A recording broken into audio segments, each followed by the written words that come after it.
Our next game of the week takes us north to Fargo, North Dakota, in the Fargo Dome. Such a great name, such a great atmosphere and stadium up there in Fargo, North Dakota, where the North Dakota, and I messed this one up tremendously, Brad, so you'll have to step in. I don't even know who North Dakota's mascot the is. the Fighting Hawks.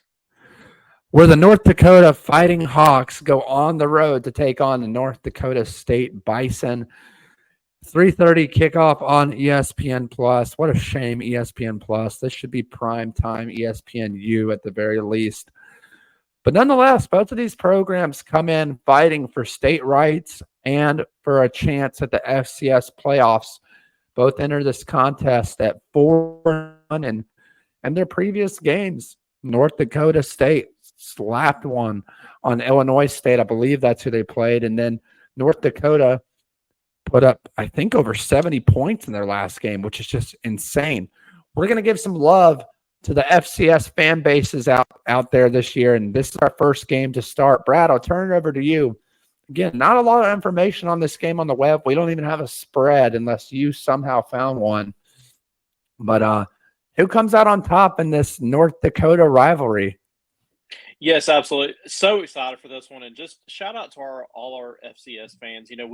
We talked about some FCS games last year and some of the playoff games, and just want to thank y'all. I know y'all really, really just love your football and care about your football. And Nate and I are college football purists. We love college Yep. football in every way. So this is a fun one for me and Nate. I'm definitely going to at least check out the highlights on this one Saturday night. Excited about this one. Want to start off with North Dakota. Of course, you mentioned a very explosive offense. Their only loss of the year was opening week to Iowa State, and they were extremely competitive. Lost that one 21-3, and man, I mean, they've just been explosive on offense. They put up 52, 41, 72. They have been just clicking. Nate, a guy that stands out to me is their wide receiver, Bo Belquist, and the reason he stands out is 24 catches. There's only one other player that's got double-digit catches and 478 yards. They have two receivers tied with 111. So he is by far and away their number one target. And Nate, they have 7 passing touchdowns on the year, and he's got five receiving touchdowns. So this guy is a legit number one target.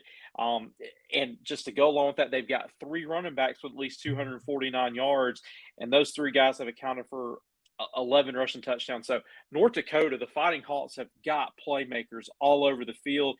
Yep. And jumping over to the defensive side of the football, 10 sacks this year. So, they're playing some good complementary football. Jumping over to North Dakota State, and of course, if you keep up with FCS football, you know about the North Dakota State Bison. And Nate, we talked about this team earlier. They gave Colorado all they could handle. And I'm going to tell you, there was a time that opening week on Thursday night that I thought North Dakota State there in the fourth quarter was going to find a way to win. They have just got a tremendous program. I have nothing but respect. Nate, I know that we're still going through some conference changes. I hope North Dakota State gets a chance to move up to FBS. I think the transition would be seamless. You obviously think about when Appalachian State moved. Appalachian State made the transition easy. I think you're starting to see Sam Houston State, who had some success in FCS. They're starting to find success. James Madison, another one. Some others stand out. But I hope the Bison find their way into FBS because that would be just really, really, I think just so fun to have this program in here. For North Dakota State, look, it starts and ends to me with Cam Miller. This guy is just a great athlete, Nate. He's a good runner. We saw that in that opening game against Colorado. They had some quarterback design runs for him, but 9 touchdowns, no picks. He takes care of the football.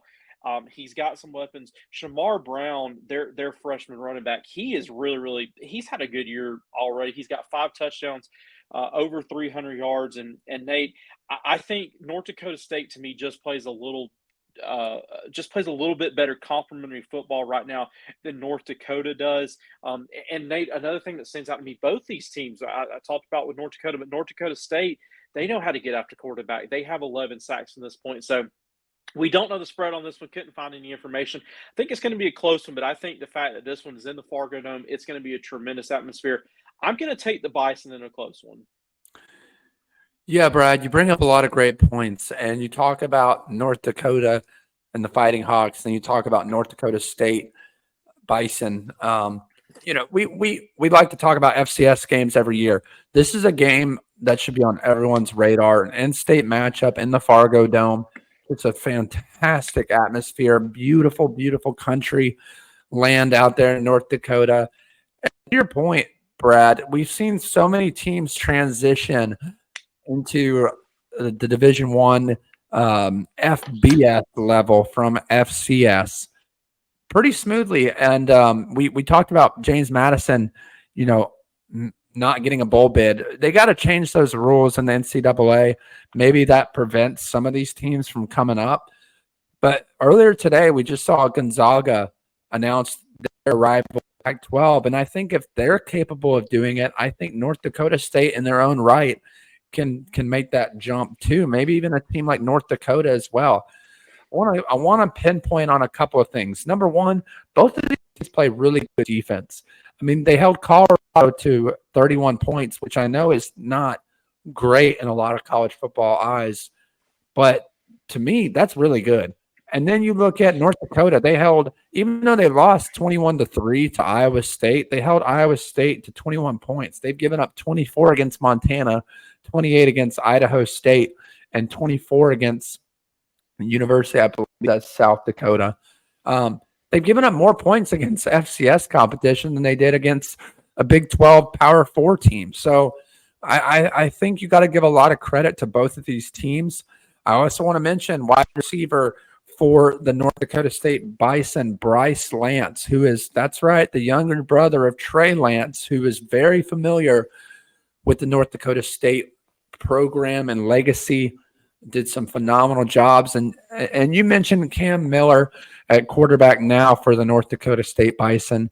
Just he's done fantastic. Over 100 yards, 9 touchdowns, 0 interceptions. Didn't even throw an interception against Colorado, who has Travis Hunter sitting back there waiting to pick that ball off. You look at the other side, Romfo hasn't played great, got 900 yards, 7 touchdowns, but the turnovers have been plaguing him. 5 interceptions thus far on the season. I think it's going to be a close game. Like you said, Brad, we don't have the spread on this one. Both teams are going to show up. Both teams are going to be physical up front. In the end, I'm going to take the North Dakota State Bison, and I'm going to take them by 14 points. I don't know the spread on this game, but I think they win in a big way to get bragging rights in the state of North Dakota.